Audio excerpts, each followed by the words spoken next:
What's up, guys? Today for my final discussion I'm going to talk to you about surfing because it's one of the few things I'm any good at. I'm 34 years old now. I've been surfing since I was 17. It's difficult to learn. It's a very difficult sport to pick up, especially here in Florida because we don't get a lot of surf. The majority of the storms move from west to east. They cut across, and so when that storm goes offshore, all that energy is going away from us. So we usually get the tail end of the storms, or we'll get windy, choppy conditions that aren't really very conducive to surfing. It makes it difficult to pick up because you don't get to do it. We don't get to do it a lot. Florida is also blocked by the Bahamas. The Bahamas are the bane of any Floridian surfer's existence. They usually keep the swells from hitting this far south in South Florida. So it's you don't get to do it very often. Even hurricane swells, when the hurricanes come, generally we get one day of good conditions and then you get bad winds.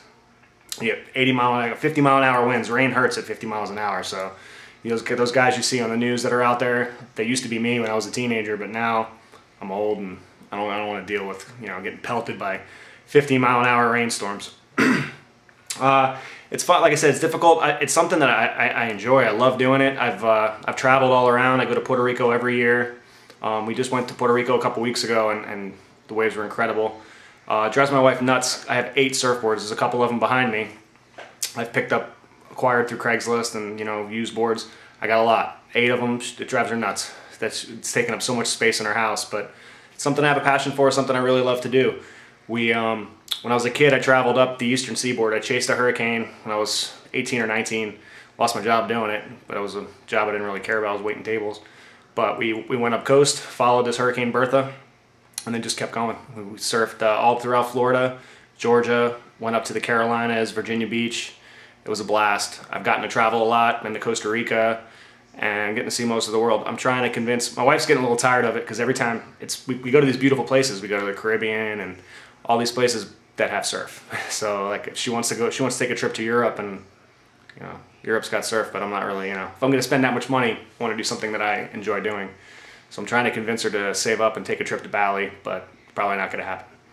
If you ever want to pick it up, it's great. It's a great workout. It kicks your butt. Like I said, I've been doing it half my life, and I still get my butt kicked paddling out sometimes. It's a lot of work. It's great cardio. It's great for your shoulders and your back. And I got to wear a lot of sunscreen. I got cheap Irish skin, so I'm very cancer prone. And every time I go to the dermatologist, they carve pieces of my body off because of the damage that I've done over these years being in the sun. What else? It's like I said, it's a blast. If you want to get into it, you should probably, the bigger the board, the better. It's easier to learn on like a long board than it is on these potato chip boards I have. Thin boards they don't float you as well. They're harder to paddle, so it's more difficult to pick up. You won't have as good a time because you're not going to be able to catch waves. You're just going to go out there and get your butt kicked by the surf, by the heavier surf. It is dangerous. You should be a good swimmer. There are rip currents. Generally, when you're floating on the board, the rip current doesn't really affect you as much.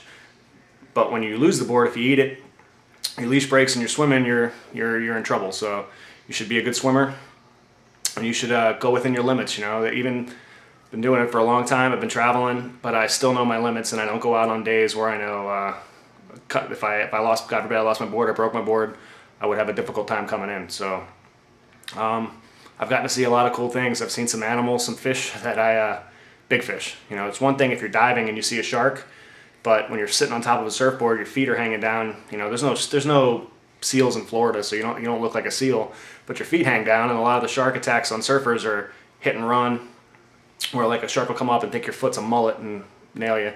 And I've had some close encounters. I've been brushed by sharks. I've been chased out of the water. I've seen them just a little too aggressive, you know what I mean, coming up. And so that's one thing. I kicked a manatee once. That scared the hell out of me. Everybody in the water knew there was a manatee there except me. I paddled out, didn't know it was there. My foot kicked it, and I screamed like a woman. So I've gotten to see some, no offense to any women, how about a little girl? I screamed like a little girl. It's been fun. It's a blast. If you guys have never done it, it's a great workout. It's something that's easy to do.